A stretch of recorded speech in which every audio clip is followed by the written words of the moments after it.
Chunk 1. Dans un moment qui a stupéfié le monde, la reine Camilla, habituellement calme et posée, a été vue en train d'essuyer des larmes devant les caméras qui crépitaient. Pourquoi? Parce que le prince William n'a pas seulement envoyé un message. Il a infligé un coup public qui a brisé le silence royal. Lors d'un grand événement à Windsor, le futur roi a fait un geste si audacieux, si délibéré, qu'il a visiblement ébranlé Camilla. Était-ce une vengeance, un changement de pouvoir royal ou un hommage silencieux à la seule femme que William n'oublie jamais? La princesse Diana. Ce qui s'est passé ensuite a envoyé des ondes de choc à travers le palais de Buckingham et tout s'est déroulé en direct. Ce n'est pas qu'un simple drame, c'est une guerre royale, des nuages orageux à Windsor. La soirée s'annonçait glamour au château de Windsor. Les lustres brillaient, d'élégantes robes balayaient. Le tapis rouge et les invités discutaient doucement de causes caritatives et d'héritages royaux. Mais sous les sourires forcés, la tension était palpable. Camilla se tenait à l'écart, le cœur battant. Cette nuit était plus qu'un gala. C'était une chance d'inclure enfin son fils, Tom Parker Bowles. Elle avait demandé discrètement s'il pouvait se joindre à la table royale. Cela semblait insignifiant, mais pour elle, c'était profondément personnel. Elle voulait que sa famille soit perçue comme faisant partie de la firme. Le prince William, cependant, est resté ferme. Des sources royales l'ont entendu dire « Je ne fais pas de favoritisme ». Son souci, Tom n'est pas de sang royal. Et pour William, les traditions et les règles de la monarchie ne sont pas facultatives. Elles en sont le fondement. Accepter la requête de Camilla, même une seule fois, pourrait ouvrir des portes qu'il ne pourrait plus refermer. Le personnel bruissait d'anticipation. Tom serait-il assis comme un membre de la famille ou serait-il refusé lors d'un événement formel? Leurs murmures résonnaient dans les grands halls. S'il est autorisé à être ici, qu'en sera-t-il demain? Lors du prochain événement, les pierres anciennes du château semblaient toutefois plus lourdes sous le poids de ces questions tacites. Chunk 2. Les invités sentaient la tension. Les conversations à table ont diminué. Les regards vérifiant discrètement le plan de table. L'atmosphère était tendue. Ce n'était pas un drame, c'était l'histoire royale qui se construisait. Cette seule question, le fils de Camilla peut-il appartenir à la famille royale, a hanté la nuit. Tout le monde sait ce qui est en jeu ce soir, a admis un haut fonctionnaire. Il s'agit de l'identité de la firme. Alors que Camilla retenait son souffle, la scène était plantée. L'amour d'une mère se heurtant à des traditions séculaires. Ce qui semblait être une requête polie était devenu une bataille silencieuse de valeurs, et personne ne savait comment cela se terminerait. Tandis que les grandes lumières près de Windsor illuminaient la soirée, un autre projecteur restait invisible sur le cœur même de la monarchie. Tradition contre inclusion, lignée contre empathie. Le refus catégorique de William était plus qu'une formalité. C'était une ligne claire tracée dans le sable royal. Un conflit profond se profilait, touchant à la fois l'histoire et le cœur. La ligne de William dans le sable. Sous les plafonds voûtés du château, William a pris sa décision. La demande de Camilla serait refusée. Ce n'était pas une offense personnelle, a-t-il dit à ses collaborateurs. Il s'agissait de préserver l'intégrité de la monarchie. Les règles sont claires. Les événements royaux sont réservés aux membres de la famille royale, pas aux amis, pas aux partenaires, pas à la famille par alliance. Autoriser des exceptions pourrait éroder tout le système. William pensait qu'une fois qu'une règle serait transgressée, la porte s'ouvrirait à des dizaines d'autres. Et où cela s'arrêterait-il? Dans des interviews ultérieures, des sources royales ont déclaré que William avait dit au personnel, calmement mais fermement, « Je ne compromettrai pas notre structure ». Il voyait clairement, si Tom était assis en tant que membre de la famille royale, la définition même des listes d'invités royaux changerait. Et les attentes aussi. L'opinion publique considérait la tradition comme un point d'ancrage. Pourtant, pour William, c'était aussi une armure. Sans elle, la monarchie risque de devenir guidée par les tendances basées sur l'image et, en fin de compte, instable. Il ressentait la pression non seulement en tant que prince, mais aussi en tant que futur roi pour préserver cette stabilité. Mais il ne s'agissait pas de rejeter Camilla. Il s'agissait de préserver des siècles de formalités. Un collaborateur du palais a avoué « Ce n'est pas un rejet de son amour, c'est une loyauté envers l'institution. » Ce genre de loyauté est profondément ancré dans la firme. Chunk 3. Un silence s'est abattu sur Windsor. La liste des invités était définitive et le nom de Tom n'y figurait pas. En fin de compte, le choix de William n'était pas impulsif. Il était stratégique, ancré dans l'histoire et ressenti par tous, avant même que les portes ne s'ouvrent. Le refus de William a mis en lumière Tom, mais aussi ce que Tom a choisi de devenir. Il ne s'agissait pas seulement d'une place assise. Tom s'est construit une vie grâce à ses propres mérites. Cette histoire ajoute une autre dimension. Pourquoi l'effort importe-t-il si le sang règne? Nous allons maintenant examiner le parcours de Tom et les raisons pour lesquelles sa présence a remis en question plus que la tradition royale. Pas de fonds fiduciaires, pas d'aumône. Tom Parker Bowles porte peut-être un nom célèbre, mais il a mérité chaque étape de son succès. Son parcours montre pourquoi sa présence signifiait plus qu'une simple place à table. Il représentait une remise en question silencieuse du statu quo royal. Dans un podcast populaire plus tôt cette année, Tom a avoué « Je n'ai jamais eu de fonds fiduciaires.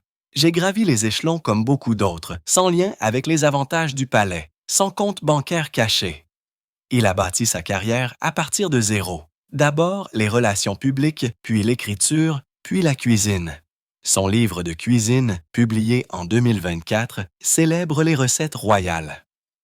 Oui, mais aussi l'indépendance de Tom. Il a tout fait lui-même, sans raccourci. Et c'est là que réside l'ironie. Pour William, la tradition est primordiale. Mais pour beaucoup de ceux qui écoutent, le parcours de Tom est un modèle de mérite moderne. Une source au sein du palais a noté « Il fait partie du monde royal, mais il ne marche sur les pieds cessés de personne. » C'est ce qui rend son histoire captivante pour le public. C'est un conte de résilience qui fait du bien. Dans la vie royale, ces histoires sont rares et précieuses. Mais pour William, cela complique la situation. Tom n'est pas menaçant, mais il pourrait brouiller les lignes. Chunk 4. Qu'est-ce qui compte comme suffisamment royal si l'effort et le caractère peuvent gagner à une place? Quel est l'avenir d'une monarchie définie par la lignée? Et pourtant, Tom n'a jamais exigé plus qu'une chance. Son exclusion ne portait pas sur le fait de savoir s'il le méritait. Il s'agissait de préserver des siècles de précédent royal. En fin de compte, Tom représente à la fois la fierté et la pression. Sa présence pourrait mettre en lumière les possibilités ou menacer un système construit sur le sang royal. Alors que Tom préparait son discours, le château de Windsor est passé d'un lieu de cérémonie à une scène pour un moment très royal. La tradition avait tracé sa ligne. Maintenant, le protocole allait rencontrer l'émotion et cette rencontre se déroulerait aux portes du château, aux yeux de tous. Ensuite, le moment qui a brisé le calme poli lorsque le privilège rencontre le protocole. La grande entrée de Windsor était plus qu'une cérémonie. Elle est devenue la toile de fond d'un moment puissant. Les caméras ont capturé Tom Parker Bowles s'approchant des portes ornées, plein d'espoir et de calme. Puis un garde a subtilement bloqué son chemin. Aucune explication, juste un léger hochement de tête. Le silence qui a suivi était plus lourd que tous les silences précédents. Les invités se sont arrêtés en plein mouvement. Les conversations se sont arrêtées. Les murmures ont bourdonné. Tom vient-il d'être arrêté? La porte du palais s'était transformée en la ligne de démarcation entre la royauté et tous les autres. À l'intérieur, le calme de Camilla s'est fissuré. Elle avait répété son calme public pendant des décennies. Ce soir, une larme a tout trahi. Cette lente descente sur sa joue était une brève fracture dans une image royale soigneusement construite.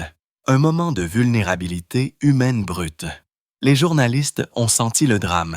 Les caméras ont cliqué et les médias sociaux ont explosé. clip après clip de cet incident de porte a balayé les plateformes sous des titres comme « Le chagrin royal à la porte »,« Les règles du protocole », mais à quel prix? Chunk, 5. Mais il ne s'agissait pas des caméras, il s'agissait du message. Des sources royales sont déclarées que la décision de William de refuser l'entrée à Tom était délibérée. Une déclaration destinée à montrer que Camilla, même en tant que reine consort, n'est pas au-dessus de la tradition. Il montre que les règles importent plus que les émotions, a confié une source, la voix serrée. C'est le protocole avant la blessure personnelle. Alors que Camilla ajustait sa posture et étouffait ses larmes, la foule a continué son chemin. Mais le moment est resté gravé, chargé de sens. Près de cette porte, l'histoire et l'humanité se sont heurtées. Le chagrin d'une mère, la résolution d'un prince, les règles d'une monarchie et leur coût. Cette seule larme a transformé l'incident inattendu en une histoire d'émotions brutes contre la tradition rigide. Elle a révélé Camilla non pas comme un rôle royal, mais comme une mère, et qu'elle a envoyé un signal que la monarchie n'est pas seulement des bijoux et des cérémonies, ce sont des cœurs fragiles sous surveillance. Nous passons maintenant de la porte dramatique au battement de cœur humain derrière la terreur. Les larmes de Camilla. Dans la sonne, la haute société, la retenue émotionnelle est autant une exigence que l'étiquette. Pendant des décennies, Camilla a maîtrisé les deux. Mais cette larme à Windsor a tout changé. En un instant, elle n'était plus reine consort. Elle était une mère qui ressentait la douleur de l'exclusion, et le monde l'a vue se dérouler. La larme a montré de l'empathie, pas de la faiblesse, pas de diatribe, pas de combat, juste une dignité tranquille. Les observateurs disent que Camilla ne l'a jamais dramatisé. Elle a gardé son calme, mais on pouvait voir la douleur dans ses yeux, a noté un observateur du palais, et cette douleur a créé quelque chose de rare. La compassion d'un public longtemps divisé sur sa place dans la firme. Pour de nombreux téléspectateurs, cela l'a humanisé. Cela a adouci les opinions bien arrêtées. Les médias qui la critiquaient autrefois ont maintenant montré des images avec des mots gentils. Même les royaux craquent, le protocole contre la parentalité. Pourtant, Camilla elle-même n'a pas fait le premier pas. Elle n'a pas fait de fuite, n'a pas riposté ou protesté. Chunk, 6. Elle a disparu discrètement des projecteurs une fois l'événement terminé, réservant toute confrontation pour les salles privées, pas les plateformes publiques. Cette nuit-là, les actions ont parlé plus fort que les mots, a déclaré un confident royal. Aucune déclaration ne pouvait égaler la vérité émotionnelle qu'elle a affichée. Les larmes de Camilla n'étaient pas une rupture, c'était une percée. Elle n'a pas façonné l'histoire, mais en laissant son cœur parler, elle nous a invités à regarder au-delà des couronnes et des robes. Les larmes de Camilla ont parlé non seulement pour elle, mais aussi pour le passé, car sa douleur n'était pas seulement personnelle. Elle était ancrée dans l'histoire. Dans la prochaine partie, nous allons revenir en arrière pour découvrir les racines plus profondes de cette rupture. Pourquoi ce n'était pas seulement une rupture, mais un reflet de l'histoire royale et de la loyauté qui s'étend sur des décennies. Histoire cachée. Cette larme à la porte était plus qu'un moment. Elle portait des années d'histoire et de chagrin. Pour Camilla, ce n'était pas la première fois qu'elle était confrontée à une exclusion enracinée dans la saga Charles-Diana. Maintenant, cette vieille blessure a refait surface devant le monde. William, façonné par l'héritage de sa mère Diana, a toujours été un gardien de la tradition. Il a un jour qualifié la monarchie de partie intégrante de sa vie, et l'attente à la porte était sa façon de la préserver. L'ascension de Camilla menaçait ce qu'il considérait comme l'influence de Diana sur la firme. Des sources proches du cercle royal décrivent un courant sous-jacent, une guerre froide du pouvoir. Il ne s'agissait pas de vendetta personnelle, il s'agissait de préserver les valeurs plantées dans la mémoire de Diana. En cela, William voyait Camilla non seulement comme une belle-mère, mais comme une remodelatrice du récit royal. Il s'accroche à ce que Diana représentait, a confié une source au sein du palais. Et Camilla contraste avec ce symbole. Ce conflit n'est pas seulement moderne, il est historique. Chaque affrontement fait écho à des décennies de salles de palais, de vieux murmures et de loyauté fragmentée. La dignité de Camilla se heurte à la tutelle de William. Sa loyauté se heurte à sa résilience. Deux visions royales s'affrontent et sont désormais. L'une enracinée dans la tradition et la lignée, l'autre dans l'empathie personnelle et l'adaptation. Shawshank 7. L'alarme n'était pas une rupture. C'était un emblème de cet affrontement séculaire mis à nu. L'histoire faisant écho à la terreur, le conflit s'étend au-delà des émotions. Il devient systémique. Des murs sont érigés non seulement autour des personnes, mais aussi autour des idées et de l'influence. Ensuite, un autre geste délibéré qui envoie un signal fort sur la position du cercle de Camilla dans cette restructuration royale en cours. Annabel Elliot renvoyée. Au moment même où la poussière de Windsor commençait à se déposer, un autre geste silencieux mais décisif a résonné dans les couloirs du palais. Annabel Elliot, la sœur de Camilla, a été discrètement retirée de la liste de paix du duché de Cornouailles. Annabel supervisait la décoration intérieure des domaines royaux depuis 2005. Une figure de confiance dans les coulisses, largement saluée pour son sens du détail. Des sources affirment qu'elle était bien rémunérée, gagnant des centaines de milliers de livres sterling au fil des ans. Puis, en 2024, le prince William, nouvellement en charge, a discrètement mis fin à son contrat. Officiellement, il a assassiné. Il a été présenté comme une restructuration moderne, une remise en question des priorités, apportant de nouveaux alignements commerciaux. Pas de scandale, pas de drame. Mais les initiés n'étaient pas convaincus. Une source royale a confié « restructuration moderne », plutôt redéfinition des lignes de qui peut en bénéficier. William avait peut-être l'intention de montrer que le duché n'est pas une aumône familiale. Pour Camilla, c'était un autre signe que son cercle était repoussé vers l'extérieur. D'abord son fils au gala, puis sa sœur au duché. Le message était subtil mais indubitable. La proximité avec la firme ne garantissait pas l'appartenance.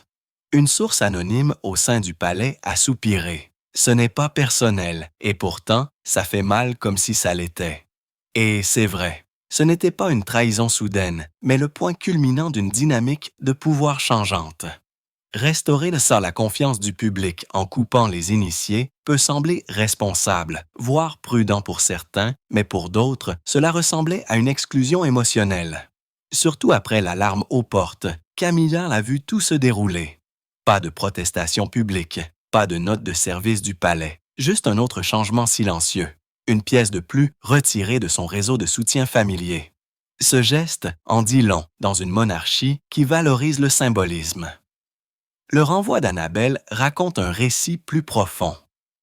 Le message a changé et celui qui appartenait autrefois peut ne plus appartenir. Après ce deuxième coup dur, Camilla aurait pu réagir avec des gros titres et des accusations. 5-8. Au lieu de cela, elle a choisi le silence, non pas par hasard, mais intentionnellement. Choisir la grâce sous pression allait devenir sa déclaration la plus puissante à ce jour, et cela allait redéfinir ce à quoi ressemble la force royale. Ensuite, nous allons explorer comment elle a choisi une résilience tranquille plutôt qu'un drame public et ce que cela signifiait pour son héritage. La réponse de Camilla. Le monde aurait pu s'attendre à une confrontation. Après que son fils ait été refoulé et que sa sœur ait été renvoyée, Camilla aurait pu éclater de colère ou divulguer sa propre version des faits.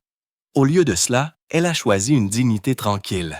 Dans les jours qui ont suivi le gala, elle n'a fait aucune déclaration publique, aucun tweet voilé, aucun ultimatum à huis clos. Elle est restée présente lors des événements publics, a continué à signer des lettres caritatives et à garder son calme malgré la tension émotionnelle. Des amis disent qu'elle passait ses soirées avec des confidents proches à traiter la blessure à huis clos. Une source a partagé. Elle ne fait pas de drame, mais ne confondez pas cela avec de la faiblesse. C'est sa façon de contrôler le récit. Le public qui regardait ce calme et cette détermination a commencé à réagir. Des images de Camilla essuyant ses larmes se sont répandues, suivi de gros titres sympathiques comme la grâce sous pression et une reine qui garde son cœur à l'intérieur, l'ironie et le respect se mélangeant. Un commentateur royal a noté « Elle a montré de l'émotion, mais n'en a pas fait l'histoire. » Ce genre de retenue est en soi une déclaration. En ne ripostant pas, Camilla a inversé le scénario. Elle a laissé sa douleur parler d'elle-même et le public a écouté. Dans cet espace entre les larmes et l'étiquette, elle a récupéré son récit. Ce n'était pas bruyant, ce n'était pas audacieux, mais c'était indéniablement puissant. Mais le mouvement de pouvoir le plus profond ne venait pas de Camilla, mais du roi Charles lui-même. Rassemblant sa famille, il devait décider, maintenir le calme public ou embrasser la guérison interne. Ensuite, nous traversons les halls privés du château où l'intervention du monarque a donné un nouveau ton à l'avenir de la firme. Charles intervient. Avec des gros titres enflammés et des tensions dynastiques croissantes, le roi Charles est intervenu non pas avec des annonces publiques, mais avec une mesure privée et personnelle. Il a convoqué William et Camilla pour une réunion discrète dans une pièce calme de Clarence House. Pas de presse, pas de déclaration, juste un père et ses proches, dans un moment qui pourrait définir la monarchie moderne. Des sources proches de la famille ont décrit l'atmosphère comme pesante, mais nécessaire. Charles a commencé par quelque chose comme « Nous ne pouvons pas laisser cela devenir ce dont les gens se souviennent ». Il a parlé d'unité, pas seulement de devoir, et leur a rappelé à tous les deux que la force de la monarchie repose sur la présentation d'un visage cohérent et attentionné au monde. À Camilla, il a offert des éloges sincères. Une reine dont la compassion a fait traverser à la firme les tempêtes, dont la résilience leur a donné la stabilité. Chunk, 9. À William, il a fait l'éloge de son dévouement et lui a dit « Le public regarde plus que la performance. Il regarde le cœur. La monarchie est plus que la tradition. C'est l'espoir. » Charles aurait déclaré « Nous devons agir comme une famille, sinon nous perdrons le soutien à l'extérieur de ces murs. » Ce ton plus doux, si humain, s'éloignait du protocole. Ce n'était pas un édit, c'était le plaidoyer d'un père. Guérir cette fissure ou risquer de fracturer plus qu'un simple plan de table. Lorsque la réunion s'est terminée, l'atmosphère avait changé. Personne n'a déclaré la victoire, mais la charge émotionnelle a diminué. La rupture n'a pas disparu, mais le message était clair. La monarchie devait paraître unie, voire s'unir. Pendant ce temps, l'histoire s'est échappée au-delà des murs royaux. Les médias et les réseaux sociaux ont transformé la stratégie privée en spectacle public. Le monde a commencé à prendre parti, divisé entre la défense de la tradition et l'adoption de l'empathie. Ensuite, nous entrons dans la tempête médiatique qui a suivi. Les gros titres, les arguments et le public décidant de quel côté il se trouve. Frénésie médiatique. À peine Charles avait-il rencontré Camilla et William que la tempête médiatique avait éclaté. Les gros titres se sont répandus comme un feu de forêt. Les tabloïds ont salué la position inébranlable de William. Gardiens de la tradition, ont-ils applaudi. Les voix conservatrices ont fait écho à la nécessité de préserver des siècles de frontières royales. William a été présenté comme le défenseur de la firme, gardant ses règles intactes. De l'autre côté, Camilla a gagné une vague de sympathie du public. Coupée du château, la larme d'une mère a titré un journal. Les influenceurs ont partagé des messages sur sa force sous le feu émotionnel. Si c'était nous, nous craquerions. Pour beaucoup, ces larmes ont humanisé la monarchie. Les réseaux sociaux se sont divisés. Les royalistes purs et durs ont soutenu William, tweetant d'abord le protocole, tandis que les voix réformistes se sont ralliées derrière Camilla. C'est l'empathie, pas le droit. Chunk, 10. Les sondages ont montré un changement de soutien avec une vague surprenante d'empathie pour la dignité tranquille de Camilla. Les talk-shows télévisés ont ponctué le contraste. S'agissait-il d'une question de droit ou d'une relique d'une tradition dépassée? D'anciens collaborateurs du palais ont donné leur avis. Certains disant que William a préservé l'ordre, d'autres qualifiant cela de geste froid dépourvu de compassion, et les débats se sont approfondis, déclenchés par des questions plus profondes. La monarchie devrait-elle s'adapter aux temps modernes? La pratique de la charité devrait-elle inclure l'empathie pour l'amour d'une mère? Le gala de charité de Windsor était involontairement devenu un paratonnerre pour cet affrontement plus large. Un journaliste principal a fait remarquer « Il ne s'agit pas seulement de savoir qui s'assoit où, c'est une conversation nationale sur ce que représente la monarchie. » Alors que les journaux empilaient première page après première page, la firme était confrontée à un nouveau risque. La division non seulement à l'intérieur des murs du palais, mais dans la conscience publique. Et bien que la pression interne et externe ait augmenté, la monarchie a continué son silence scénarisé. Pas de démenti, pas de clarification. Ce calme est devenu une partie de l'histoire. Le calme après la tempête émotionnelle. Alors que les caméras et les gros titres encadraient l'épreuve de force émotionnelle à l'extérieur, un drame plus calme se déroulait à l'intérieur des murs du palais. Dans les coulisses, le personnel royal naviguait dans le malaise. Les murmures de loyauté ont été mis à l'épreuve et la confiance a tremblé. Ensuite, nous explorons comment les personnes qui ont servi la monarchie ont réagi et comment ce moment a remodelé la vie quotidienne à huis clos. Dans les coulisses des résidences royales, le personnel du palais s'est déplacé tranquillement mais prudemment. Ils ont senti la tension après l'incident de la porte du gala et le renvoi d'Annabelle. Les cuisines, les bureaux et les salles des domestiques ont ressenti l'onde de choc. Certains membres du personnel ont parlé en privé du soulagement que William ait tenu bon, estimant qu'une frontière décisive simplifierait les attentes royales. Un majordome a été cité disant « Au moins, les règles sont claires maintenant ». Cela a apporté de la clarté, bien que dure, pour certains. D'autres, cependant, ont ressenti de la sympathie pour Camilla. Un aide-ménager a fait remarquer « Personne ne s'attend à ce que le protocole la brise ». Ils ont vu le tribut émotionnel, et pour le personnel qui a été témoin de sa larme, ce moment est resté gravé dans les mémoires et dans les conversations feutrées. Ce n'était pas seulement de l'émotion, c'était de la logistique. Le renvoi d'Annabelle signifiait de nouveaux plans d'intérieur, de nouveaux fournisseurs, de nouveaux calendriers. Le personnel a soigneusement intégré ces changements, conscient que les loyautés familiales s'étendaient au-delà des gros titres du palais. Chunk 11. Le moral a changé. Certains ont murmuré « Qui aurait cru que nous verrions autant de changements en une semaine ?» D'autres ont plaisanté nerveusement, suggérant un effet d'entraînement. Les espaces, les événements, les invitations, tout pourrait être redéfini ensuite. Au milieu de tout cela, le palais a mis l'accent sur la continuité. Le personnel a été formé pour sourire poliment, assister aux répétitions et suivre les procédures. La tension émotionnelle ne devait pas devenir une performance. Mais les initiés ont noté que la tension était réelle. Les sourires étaient polis, pas chaleureux. Lors des briefings, il n'a pas cela été demandé au personnel de traiter la situation avec délicatesse. Une note de service disait « C'est votre travail. Pas de commérage. Soutenez le visage public. » Ce genre de direction a reconnu que les loyautés ne pouvaient pas être effacées. Le professionnalisme doit rester.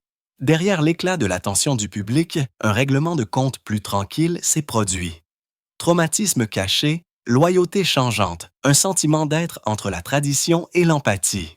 Alors, où tout cela mène-t-il? Une famille émotionnellement divisée, un public prenant parti et un personnel marchant sur la pointe des pieds entre l'unité et l'empathie.